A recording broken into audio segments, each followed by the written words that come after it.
quedamos sin video. Hubo una ocasión, les cuento, en otra universidad que teníamos 3 horas y no grabé las 3 horas. Me tocó que quedarme después de clase grabando solo el contenido de las 3 horas para subirlo. Y no quiero pasar por eso, porque es como dar dos clases al mismo tiempo, ¿verdad? Por eso les Bueno, digo, entonces el acuerdo ahí, en 10 minutos entonces. ahí no se acuerdan, ahí me acuerdan que apenas pasemos lista, ya pongamos a grabar. Bien, chicos, continuamos a partir de ahorita. Ahorita ya puse la grabación, ya está grabando. Y nos quedamos hablando un poquito de los precursores del método científico. Habíamos mencionado a Blas Pascal y el inventor de la Pascalina. También está Wilhelm Leibniz, que junto con Isaac Newton son dos padres del cálculo. Además, No está compartiendo ahorita, pero pantalla. cierto, puse a grabar y no les compartí. Ahorita mismo. Disculpe. Gracias por acordar. Bien, además de Wilhelm Leibniz, que es padre del cálculo, también evidentemente un gran estratega para el estudio de la ciencia, aparecen también algunos sociólogos, ¿verdad? Entre ellos Emil Durkheim, ¿verdad? Y David Hume. David Hume es uno de los padres del empirismo junto con John Locke, que ya lo habíamos mencionado a Locke, y por tanto es uno de los pioneros en decir que lo que no se puede constatar con los sentidos no se debe de estudiar. Entonces, por eso que hoy en día mucha de la ciencia se ha convertido en una ciencia completamente natural y completamente materialista, porque si no se puede si no es algo tangible, no se debería pasar por el método. De hecho, quien también enseñaba esto es René Descartes. Él enseñaba que solamente lo tangible y solamente lo natural es lo que la ciencia debería de abordar. Esas eran sus opiniones. Y el caso de Emil Durkheim es bien interesante porque él hizo un estudio, que ya les platicaré más adelante, sobre el suicidio, eh, donde él llegaría a aplicar, ¿verdad?, el método científico haciendo uso de la estadística, ¿verdad? Y como aplica al estudio de la sociedad esta parte matemática, es que también se considera uno de los precursores en el método científico también. Y también es uno de los precursores de la sociología, uno de los tantos padres que mencionaremos. En cuanto a los métodos científicos populares, pues aquí hay algunos que podemos ver en Internet, ¿verdad? Hay fuentes de Internet, infografías por todos lados mostrando los supuestos pasos del método científico. Y digo supuestos porque varían. Si se fijan, hay ciertas similitudes. Veamos el primer esquema. Dice primero observaciones, después preguntas, hipótesis, experimentación, conclusión, documentación, comprobación, descubrimiento y seguir aprendiendo. Es más para niños y es un poquito grande el proceso.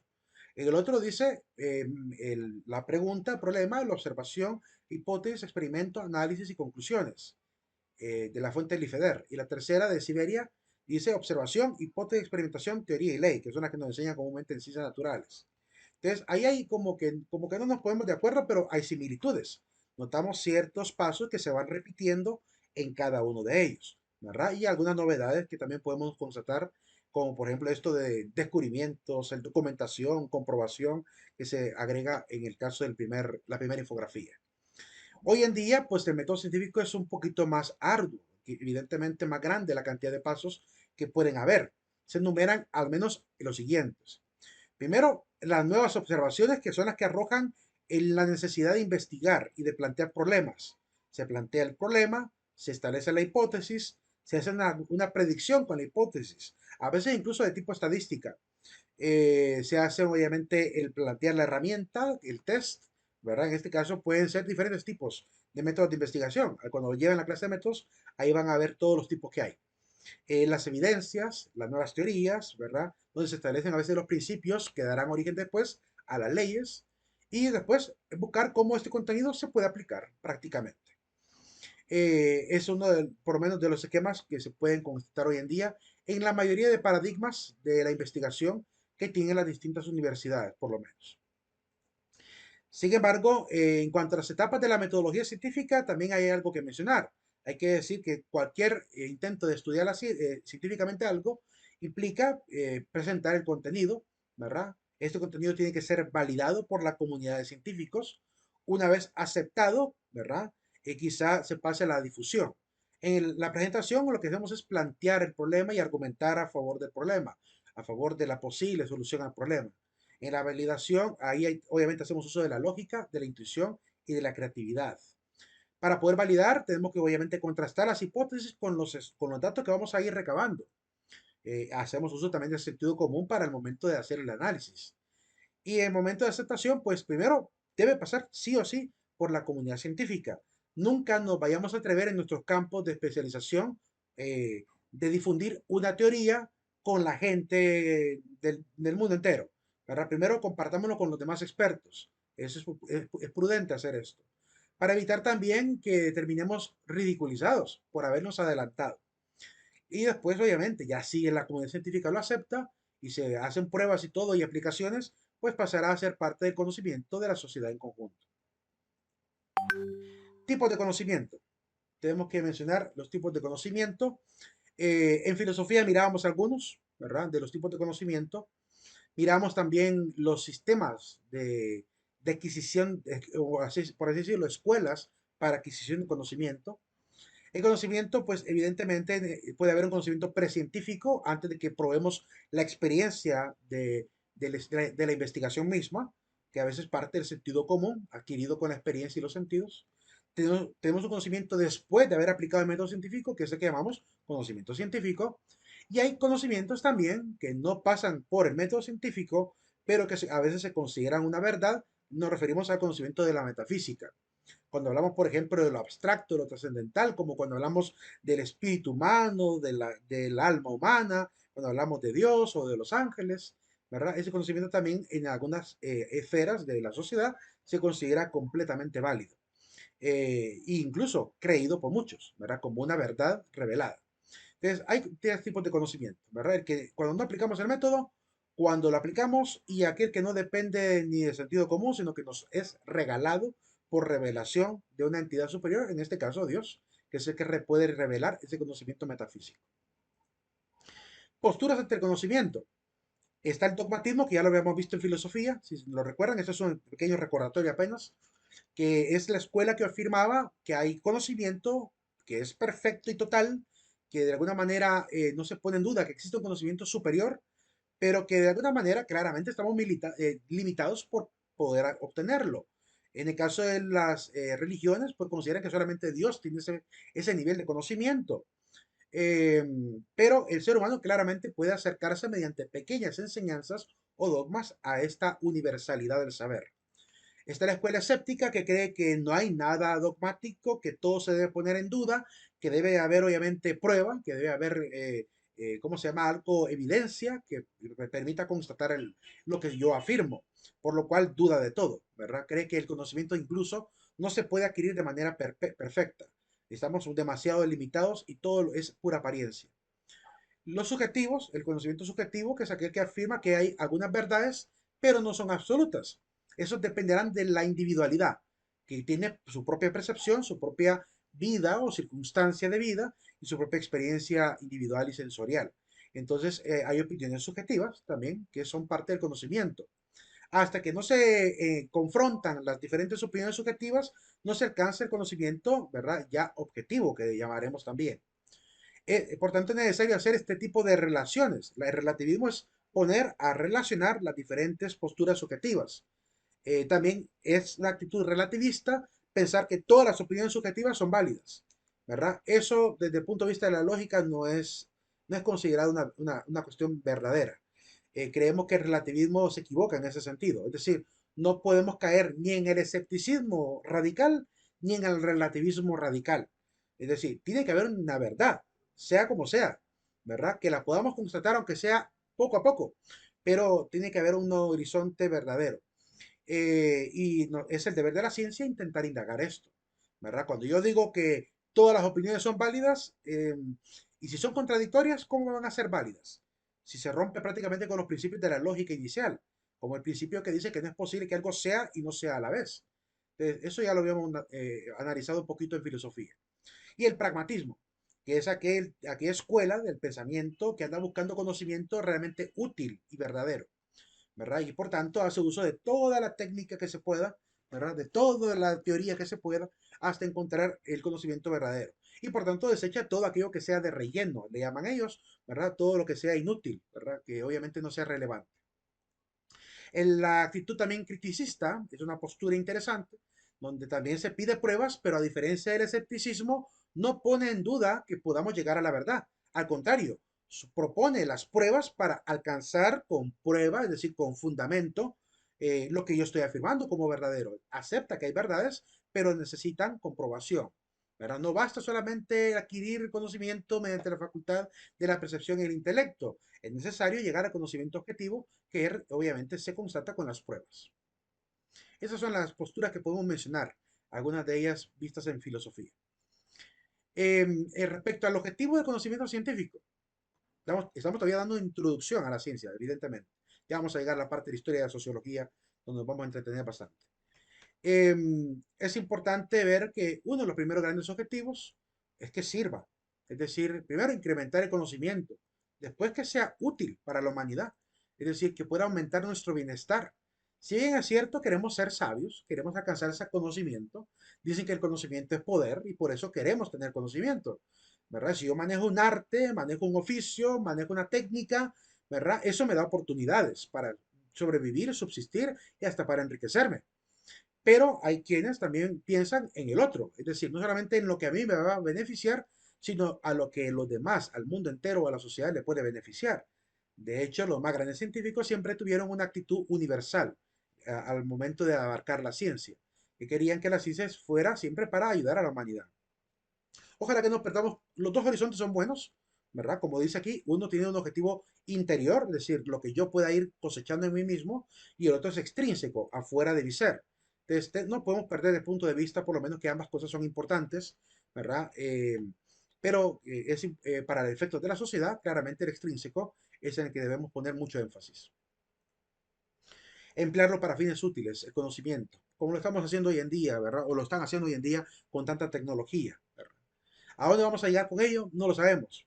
Quiero plantearles, por ejemplo, un ejemplo de la vida cotidiana de lo que a veces la gente no entiende eh, sobre lo que hacen los científicos. Hay gente en las redes sociales que dicen, no, hombre, Elon Musk, ¿verdad? Está gastando miles de millones de dólares en las naves que las eleva y explotan y se pierden en el trayecto.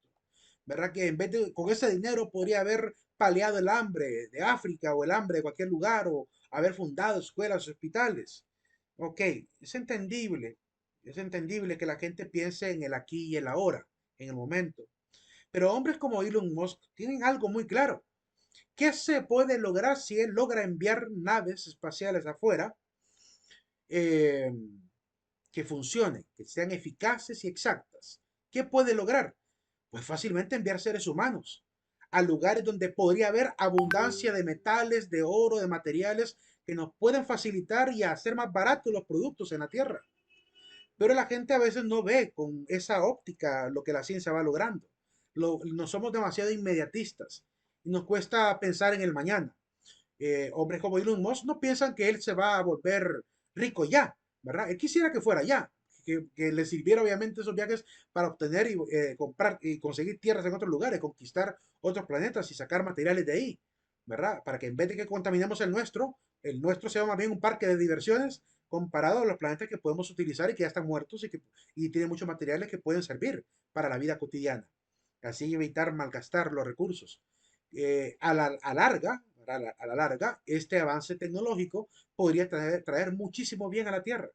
Así que antes de juzgar lo que a veces los científicos hacen en ese sentido, abramos un poco más en la mente a una visión más humanista, más global, más también generacional, porque a veces, como digo, solo pensamos en nuestra historia contemporánea. Nos olvida que también nuestros hijos y nietos van a tener que vivir, y si estamos como viviendo como vamos, ¿verdad? La extinción humana es casi una muerte anunciada porque nos estamos acabando los recursos naturales, nos estamos acabando los recursos minerales y estamos peleando incluso recursos hoy en día. Hay guerras por el petróleo, ¿verdad? Imagínense llegar a un planeta que de pronto en Marte encontraran grandes yacimientos de petróleo, lo que produciría, ¿verdad? Es decir, habría mayores cosas, mayores recursos y por tanto se abaratarían los costos como no tienen idea.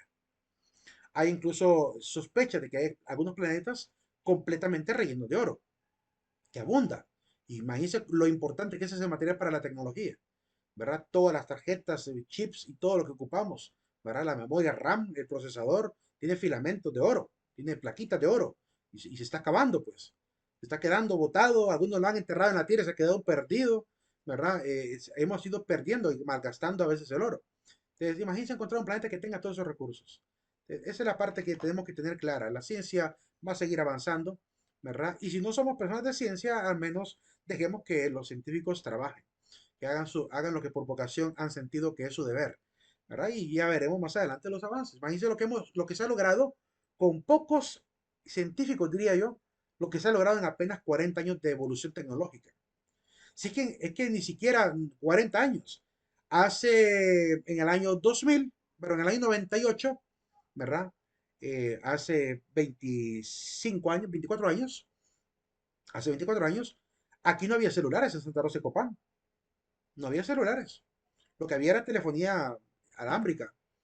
El primer celular que yo vi fue en el 98, a finales del 98, cerca de la era de Mitch, la época de Mitch, el huracán Mitch, que eran unos teléfonos así grandotes, con una gran antena grande que vinieron, que solo la gente rica tenía ese teléfono. Eso pasó en el 98. Para el año 2000, ¿verdad? Para el año 2000, yo ya había podido comprar mi primer celular, o sea, en menos de 2 años. En menos de 2 años pasamos de esos grandes mamotretos de teléfono que teníamos a los teléfonos chiquititos de los Virgin Mobile que salieron en un montón de marcas. Chiquititos, analógicos, de botones, con pantalla oscura tipo calculadora. Y en menos de 5 años más aparecen los primeros teléfonos digitales como la 1200 con palito y ahora los teléfonos digitales que tenemos hoy en día. Es decir, hemos pegado un tremendo avance tecnológico gracias al trabajo que hacen los científicos. Por eso digo, no despreciemos el trabajo de la ciencia. A veces en este país latinoamericano, a veces somos demasiado anticientíficos. Hay personas que son demasiado anticientíficas. Y gente que no ama la ciencia, que ni siquiera quiere esforzarse por aprender una de tantas ciencias que hay.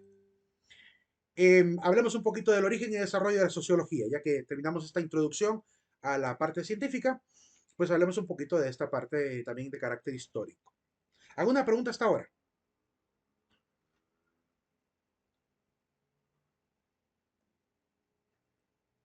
Si no, proseguimos. Lo primero que hay que mencionar, el concepto de sociología. Vamos a hablar de qué es sociología, sus etapas, también los eventos, es decir, los antecedentes históricos que dieron origen a la reflexión sociológica, que es lo que hizo aparecer los primeros departamentos de sociología en las diferentes academias. Eh, ¿Qué fue lo que detonó toda esta aparición de la disciplina? De eso vamos a hablar a continuación. La palabra sociología está definida como una ciencia que estudia el comportamiento humano. Etimológicamente viene de la palabra socius, que significa esa cualidad de ser sociable, palabra que se aplica también a la palabra sociedad, y la palabra logos, que es ciencia o estudio, de lo cual se desprende que es la ciencia que estudia la sociedad. El padre de la sociología es Augusto Comte. Él fue el que utilizaría y acuñaría el término en 1828 de manera formal. Lo va a introducir en un libro llamado Curso de Filosofía Positiva, ¿verdad? Donde va a empezar a hablar de esta parte. Así que, además de que eres el padre del positivismo, es el padre también de la sociología, por lo menos uno de tantos padres, porque no solamente hay uno, hay varios, pero al menos ese es uno de los primeritos. Prosiguiendo, la palabra sociología, el estudio sistemático de la sociedad humana, un concepto muy sencillo. No pretendo complicarle la vida con un concepto más grande. Claramente, con el conocimiento que ya tenemos de las ciencias auxiliares, que vamos a ver también, ayudaría bastante a tener una idea más clara de qué es lo que estudia la sociología. La sociología no consiste en recoger solamente datos acerca de un tema social o cualquier circunstancia social, sino que intenta también explicar y ayudar a tomar conciencia sobre el papel de la sociedad, sobre el papel humano, sobre el papel de cada individuo, de cada ciudadano, de cómo tenemos que ir construyendo. Así que también es una crítica a los fenómenos sociales. Y a veces no nos gusta este tipo de contenido. Así como a mucha gente no le gusta recibir una clase de ética porque critica todo, o una clase de filosofía porque critica todo, pues hay gente que no le gusta sociología porque critica también todo. Pero esta crítica es necesaria, ¿verdad? Ha sido la crítica la que ha generado cambios sociales tremendos. Fueron los famosos filósofos de la Ilustración los que criticaron la sociedad de Francia y llegó la Revolución Francesa, ¿verdad? Fueron algunos monjes los que criticaron aquí la colonización del español y llegó a oídos de los reyes y se acabó la esclavitud, pues gracias a los frailes que criticaron el sistema de ese momento. Y así, en cada momento de la historia podemos encontrar gente que con su crítica hizo y provocó cambios, ¿verdad? En la historia. Es importante valorar la crítica, no ponerle mala cara.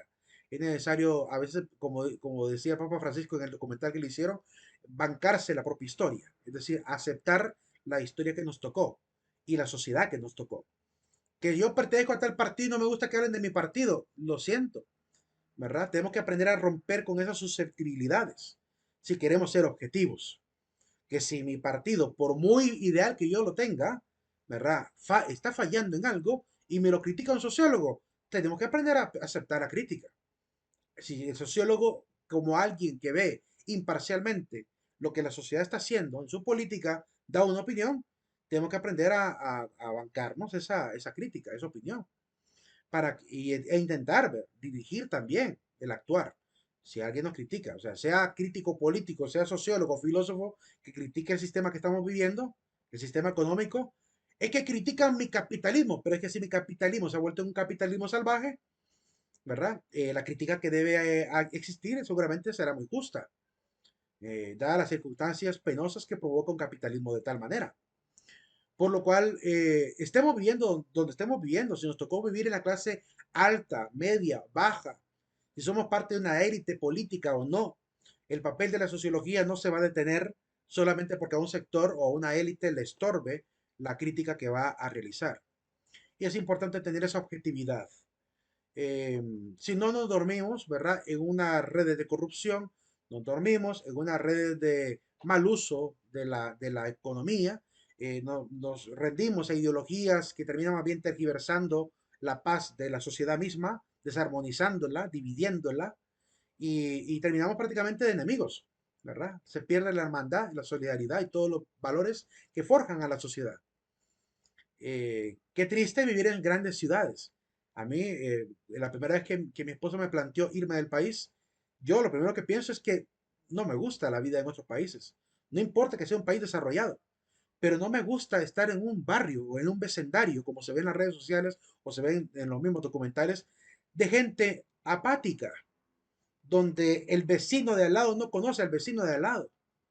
Yo creo que yo en ese sentido considero que realmente América, como decía Juan Pablo II, es el continente de la esperanza. Aquí todavía hay cierta cercanía con los vecinos, todavía hay esa parte.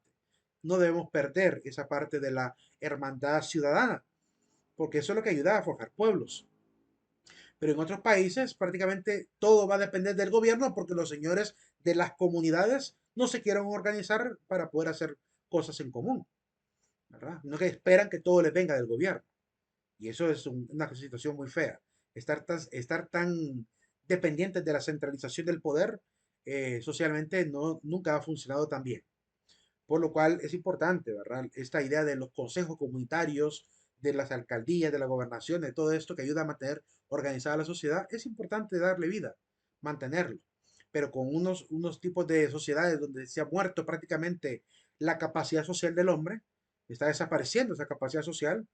La gente cree que es muy sociable porque tiene redes sociales, pero es incapaz de hablar con el que tiene al lado.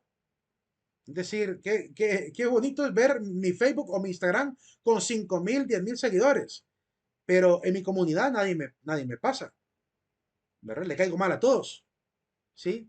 Porque soy de repente un apático, soy un enemigo, soy alguien tan solitario, o soy alguien completamente que tiene aversión al trato humano. Entonces, ¿cómo vamos a construir una sociedad con ese tipo de circunstancias? ¿Verdad? Y lo más triste, que la gente que dice tener muchos amigos en el extranjero, se va al extranjero a vivir exactamente lo mismo que acá, ¿verdad? Tampoco sin relacionarse con gente allá. Y se va a topar con otras culturas diferentes también, donde los modos y formas son muy diferentes. Donde podría haber aprovechado la riqueza de ser sociable, no la aprovechó. Y se va a otro lugar a deprimirse, porque no haya con quién platicar, ¿verdad? Allá, en otros países. No se adapta a la cultura. Entonces, es que importante es entender esta idea de que la crítica a los fenómenos sociales debe permanecer para que evitemos todo este tipo de circunstancias. El surgimiento histórico de la sociología. Van a haber muchos, pero es que son muchos los detonantes de la sociología. Para que tengamos alguna idea, he tratado de tomar los esquemas de el libro de Juan Posas, que habla de la sociología. De hecho, ya les compartí, creo que dos libros. Creo que les he dejado en el aula virtual dos libros en PDF, Sí, ¿verdad? sí, yo Eh, los descargué ahí ya. Todavía no he podido conseguir una copia digital ¿cómo se llama? Del libro de Julio Gómez, ¿verdad? Pero sé que está a la venta, eso sí, sí les digo que también está a la venta el de Julio Gómez. No, lo tenía por acá cerca, pero aquí me quedó. Permítame. Acá no sé si lo puse. No, yo creo que lo dejé allá en la biblioteca. Pero el libro de Julio Gómez es más o menos como este. Pareció a la historia, así de delgadito también. Es chiquitito el libro de Julio Gómez. El que yo tengo de Julio Gómez es la versión anterior, antes de que se pudiera unir a la nueva editorial, que es uno de color rojo, ¿verdad? También tengo el de la universidad, el que es de color blanco. Pero quedan como libros de consulta. Si logro conseguir la versión que yo tengo, la anterior, la vamos a poder ver. Lo que quizá quedaría como en laguna en esa versión son los índices. Es decir, ya como en los últimos dos temas, Julio Gómez analiza la parte estadística, el índice de desarrollo humano, el coeficiente Gini, el nivel de alfabetización y pobreza, el índice de pobreza del país, analiza esa parte. Que eso es lo único que habría que actualizar con las instituciones del Estado o con las instituciones internacionales, como la CEPAL, por ejemplo, que tiene ciertos índices. También quiero hacerles ver que en Wikipedia siempre mantiene actualizados los datos del índice de desarrollo humano por países. Así que pueden ir a buscar el continente americano, Centroamérica y buscan a Honduras para ver más o menos cómo estamos ubicados en índice de desarrollo humano. Para hace unos 10 años atrás, Honduras estuvo alrededor del nivel 117, pero creo que hoy estamos cerca del 127. Entre más nos alejamos de uno, menos desarrollo hay. Es decir, lo que indica ese índice es que entre más nos alejamos de uno, menos desarrollados somos. Entonces, imagínense que Honduras, en vez de estar más desarrollado, según este índice, más bien va perdiendo lugares. Hemos perdido más de 10 o 14 lugares, creo que hemos perdido en el índice de desarrollo humano. Eso implica que la política que estamos teniendo y la economía, el sistema económico que estamos manipulando, no está funcionando. Algo está pasando en este país. O es la inseguridad, o es la violencia, o es la extrema pobreza, o la falta de buenos líderes políticos. Que yo opino que es un poco de todo, pero en realidad asusta. Ese índice es el único que quizás no tendrían actualizado, pero al menos el contenido de la historia, de la sociología y toda esa parte sí aparecería idéntico, porque no ha habido mucho cambio entre la primera versión y la segunda, ¿verdad? Quizás algunos colores y tablillas que aparecerán por ahí diferentes. Pero en esencia, como es historia de la sociología, no cambia. Esto no va a cambiar, no muta. Mutará de un autor a otro, pero el mismo autor quizá habrá agregado algún dato, ¿verdad? Diferente, habrá sumado un poquito más que creyó en la primera versión que faltaba, pero en esencia tiene la mayoría de contenido importante. Así que si consigo esa versión, se las voy a tratar de facilitar, ¿verdad? La voy a buscar en mi biblioteca, esa antigua versión. La otra no la puedo digitalizar por cuestión de derecho de autor, no puedo hacerlo. Pero la otra versión que yo tengo, personal, que ya no está a la venta en ningún lugar, esa pues sí. Pero para cuestión informativa, evidentemente, ¿verdad? Para poder tener un respaldo informativo, al igual que los demás libros. Aunque los dos libros que les puse ahí, que están ahí liberados en internet, esos libros sí son bastante completos. Ya hablamos de que son libros el doble de este libro, ¿verdad? El doble de este libro de grosor. Casi 500 páginas cada uno de los libros, ¿verdad? El de Julio Gómez creo que anda por... Este tiene en total 51 páginas, como por 50 páginas más o menos anda el librito de Julio Gómez. Pero vale la pena, es un libro que vale la pena. Bien, hablemos entonces de estos pequeños eventos, que como digo son muchos eventos, que van a marcar el inicio de la sociología. Primero, tenemos dos líneas temporales, el origen de la Tierra y el origen del ser humano.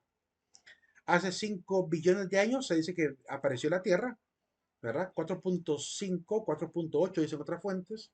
El ser humano, el que llamaríamos los primeros prosimios, hace 500 millones de años, aunque el Homo sapiens quizá hace unos 52.000 años atrás. Somos una especie muy nueva, en realidad. En estos eventos se han dado muchas cosas, la formación de la Tierra, las primeras formas de vida, los fósiles más antiguos, los primeros mamíferos. Hasta hace un billón de años aparecen los antepasados del hombre.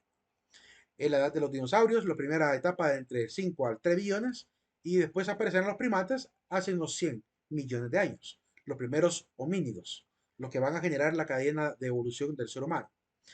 Ahí aparece entonces la división evolutiva de seres humanos, ya tardíamente, ¿verdad? Y también de los simios. Esa es la época donde aparecerán la mayoría de descubrimientos que se han hecho, ¿verdad? En Etiopía, de materiales, instrumentos y cosas que el hombre ha elaborado. Ahora bien, estos son los primeros eventos. Ahora, aquí sí les pido en el siguiente esquema que sean muy pacientes, porque es bastante grande. Disculpen que hay un pequeño feedback por acá. Vigilen su micrófono, Mónica. Eh, que si voy a mandar las diapositivas, sí, Christopher, lo dije el primer día. Todas las diapositivas las voy a estar colocando en el aula virtual, conforme vayamos avanzando. Casi con un día de retraso a 2 días de retraso.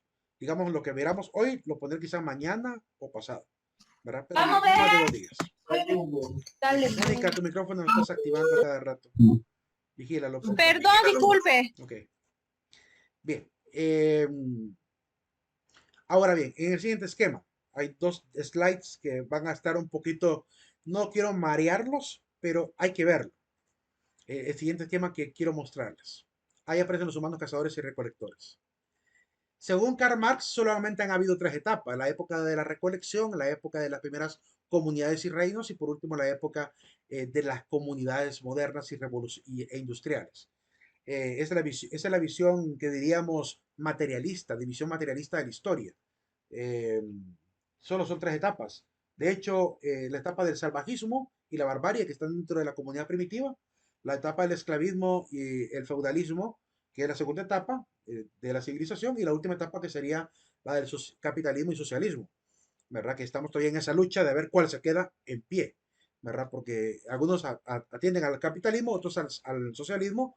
Desde un punto de vista muy objetivo, les podría decir que tuvimos casi unos, ¿qué?, 50 años o más, donde el socialismo parecía una alternativa viable. Pero ahorita como van las cosas, por lo que estamos viendo en los diferentes países, la gente ya desconfió por completo de los partidos socialistas. Ya se cayó el régimen de Evo Morales, se cayó el régimen de Rafael Correa, se cayó el régimen de Hugo, bueno, el de Hugo Chávez falta todavía, porque claramente quedó Nicolás Maduro. Fidel Castro y su séquito, ¿verdad?, han dejado el poder en otros ciudadanos que son menos trasnochados que ellos, así que poco a poco va a ir devolviéndose a la democracia quizá al pueblo de Cuba. Nicaragua todavía está un poquito aguerrido, ¿verdad? Tiene todavía este dictador en el poder, que es don Daniel Ortega. Eh, Falta todavía, a ver qué pasa. Pero al menos por lo que hemos visto en América del Sur, incluso en Chile, ¿verdad? Allá la caída de Salvador Allende y toda esta gente que estuvo a su alrededor, que lo tuvieron como un mesías prácticamente del socialismo, y actualmente la mayoría de críticos que han hecho un revisionismo histórico se han dado cuenta de la barbaridad de gobierno que tuvo, ¿verdad? Que fue una especie de dictadura en adelante. Entonces ya empieza a perderse la esperanza con el tema del socialismo. Sin embargo, ha tenido un impacto tremendo en la historia, ¿verdad? No para bien, porque hemos tenido también grandes y terribles situaciones por culpa de las dictaduras socialistas allá por la Unión Soviética, ¿verdad? Por la parte, el lado comunista de Berlín, ¿verdad? Que ocurrieron bastantes hambrunas, hubo bastante autoritarismo, hubo exterminio sistemático, ¿verdad? Allá, por ejemplo, en Camboya, ¿verdad? Hubo incluso masacres colectivas, ¿verdad? Entierros colectivos, producto de dictaduras socialistas.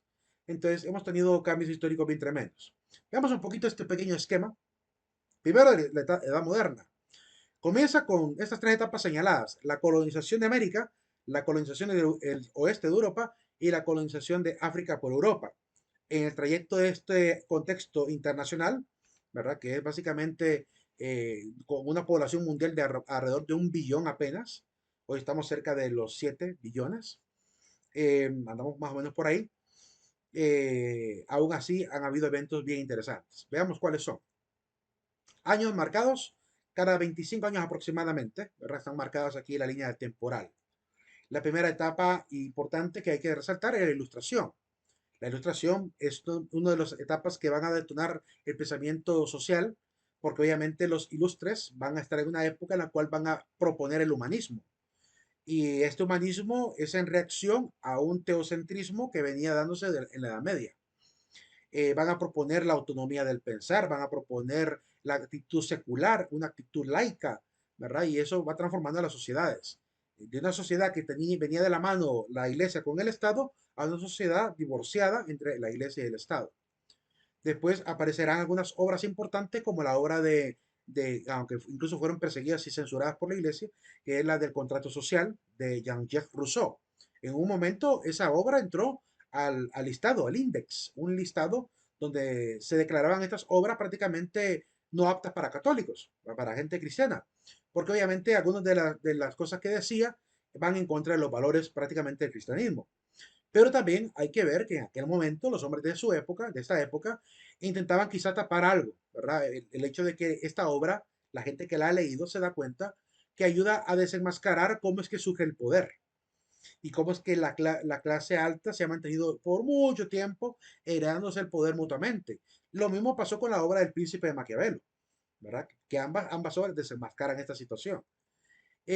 Aparece Adam Smith, bueno, ya muere Adam Smith, que defendía el capitalismo, es uno de los padres del capitalismo moderno, el que llamamos capitalismo clásico. Eh, Escribe una obra, La riqueza de las naciones, que se vuelve prácticamente un hito para la dirección de mucha gente en la política y también en la economía. Hasta el día de hoy el capitalismo sigue obviamente siendo una rama fuerte en la teoría política y económica, que es prácticamente el principal némesis del socialismo. Aparecen las revoluciones, específicamente la revolución industrial. Primero la revolución francesa, 1780 a 99, 1789 a 1799. Fueron aproximadamente 10 años de revoluciones, de guerras, de desestabilización social en Francia, hasta que aparece la primera asamblea constituyente. Luego, en medio de una falta de acuerdos entre los líderes, Napoleón Bonaparte aprovecha ese desequilibrio social para hacerse del poder durante un tiempo. Aparece el imperio napoleónico. No perduraría demasiado tiempo. Este imperio napoleónico va incluso a cambiar la dinámica social de España, porque incluso uno de los reyes de España, que fue hermano de Napoleón, me refiero a José Napoleón, ¿verdad? Que llegó a ser obviamente rey de España. Es decir, hubo una gran fusión ahí social entre los franceses y los españoles. Por eso hablamos de varias casas en España, ¿verdad? La casa Trastámara, Habsburgo y los Borbones, que obviamente son las casas que han dado origen a muchos reyes. Los Borbones sobre todo son los descendientes de Francia. Aparece la primera locomotora de vapor, ¿verdad? Cambiando también hasta la fisonomía de los pueblos. Los rieles rompen montañas, hacen obviamente túneles. Eso obliga a los pueblos también a migrar a la ciudad donde llegaba y salía el tren para poder comercializar los productos que llevaba, para hacerse los productos quizá más baratos. Aparece el primer tren de pasajeros, también volviéndose como un medio de transporte para humanos. No solamente para carga, inicialmente era para cargas, pero después se utilizó para también transportar personas. Aparece Thomas Malthus que pone una alerta mundial que la explosión demográfica podría poner en peligro el uso de los recursos. Desde ese entonces, 1800 aproximadamente, empieza a hablarse de la protección del medio ambiente, de la ecología, del minimizar la cantidad de ciudadanos en el mundo, y esa preocupación se mantiene viva todavía. Llegaron gobiernos incluso a poner bonos para obligar a las parejas a no tener muchos hijos, como pasó en China, en algunos lugares como Japón también. Y hoy en día, pues ya no hay un control natal como tal, pero hay que decir que la gente que está arriba en el poder ha buscado diferentes maneras para bajar la demografía. Les comento que esta lucha que vemos constantemente hoy en día de la gente que lucha a favor del aborto, ¿verdad? Y la gente que lucha por los derechos LGBT, no son más que peones, son peones de este plan mundial para reducir la población mundial. Porque ¿qué pasa cuando yo permito la ley del aborto? Menos gente viene al mundo. Son muertos, los matan en el vientre materno. ¿Y qué pasa si hago que todo el mundo se vuelva homosexual? No hay reproducción. Entonces, hay obviamente una manipulación, ¿verdad? Muy estratégica y muy antigua que viene dándose a partir de estos dos grandes colectivos, feministas y LGBT. No les extrañe que esto viene del lado de las famosas universidades de Estados Unidos que se llenaron de las ideologías de los sociólogos que llegaron desde Alemania hasta Nueva York a fundar desde el Instituto Goethe de Alemania, a fundar obviamente el Instituto los departamentos de sociología en Estados Unidos, que son los que trajeron estas ideas, ¿verdad? Y que así bajo las fueron metiendo filosóficamente y después sociológicamente y después psicológicamente y después políticamente. Todo es parte de un juego ideológico mundial. Eh, Así que no les extrañe por qué tanta bulla hoy en día por esos dos temas. Es parte del plan. Por otro lado, aparece la fotografía, ayudando evidentemente a los antropólogos que querían respaldar toda información sobre la cultura humana. El telégrafo, mejorando la comunicación, aparece, se acuña el término sociología con Augusto Comte. Aparecen las primeras mujeres feministas, ¿verdad? Las mujeres que luchaban por el derecho al sufragio. Hasta ese momento el feminismo era muy honorable. Eran mujeres incluso de clase alta, ¿verdad? Muy dignas que pedían su derecho a voto. Comienza en Inglaterra el movimiento de estas mujeres sufragistas. Luego, una vez que aparece este movimiento de mujeres sufragistas, aparece el feminismo, el primer feminismo, la primera oleada de feminismo que llamamos feminismo decimonónico del siglo XIX. Luego de este feminismo, pues aparecen algunas obras más que también van a cambiar la dinámica de entender la sociedad, como El origen de las especies de Charles Darwin, que obviamente provoca un escándalo a nivel de la ciencia y de la antropología. Después de ello aparece Louis Pasteur con el desarrollo de la teoría germinal, el estudio de las enfermedades infecciosas y por tanto aparece la microbiología. La microbiología es una de las ramas que también pone mucha atención al problema de lo humano, sobre todo por el tema de las pestes que se habían sufrido durante toda la Edad Media y que se querían de alguna manera llegar a controlar. La Cruz Roja aparece también. Quiero enfatizar que la Cruz Roja aparece por la Iglesia Católica gracias a un santo llamado San Camilo de Lelis. San Camilo de Lelis funda una orden de padres llamados los padres camilianos, o padres camileros le llaman también, o de San Camilo de Lelis, que son sacerdotes dedicados a servir al enfermo en los hospitales.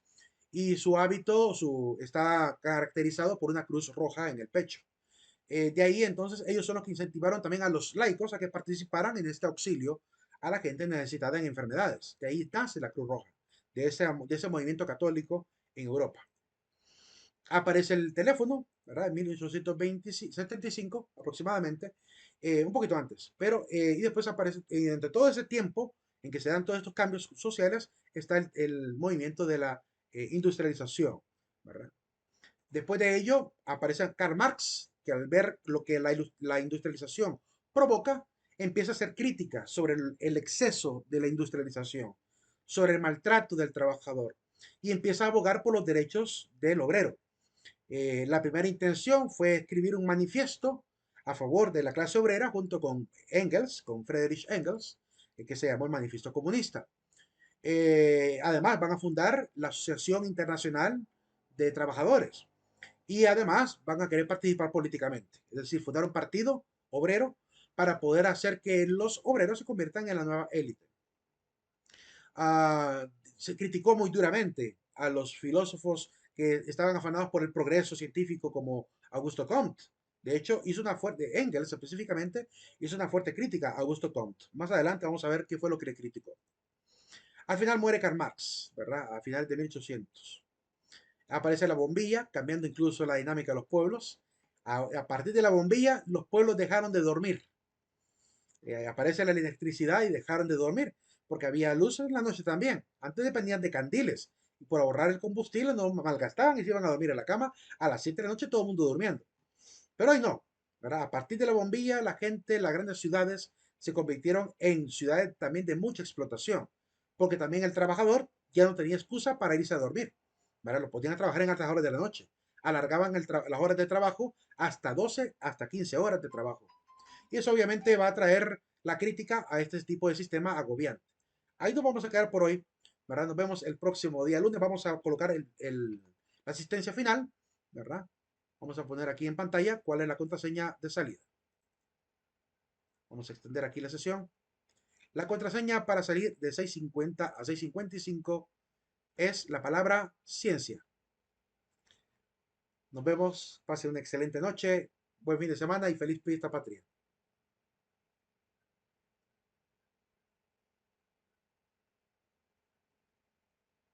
Buenas noches. Buenas noches a todos. Muchas gracias, Lick. Buenas noches. Buenas noches. Buenas noches, Lick. Buenas noches, igual. Buenas Feliz noches. día.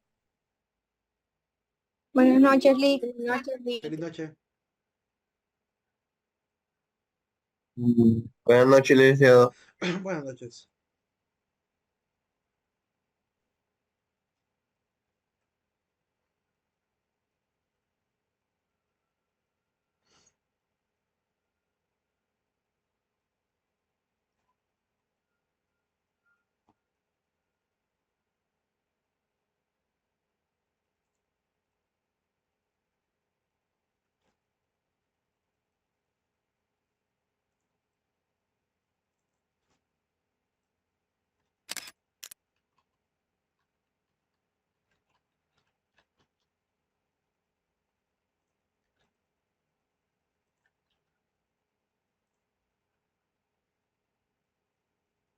Buenas noches. Buenas noches.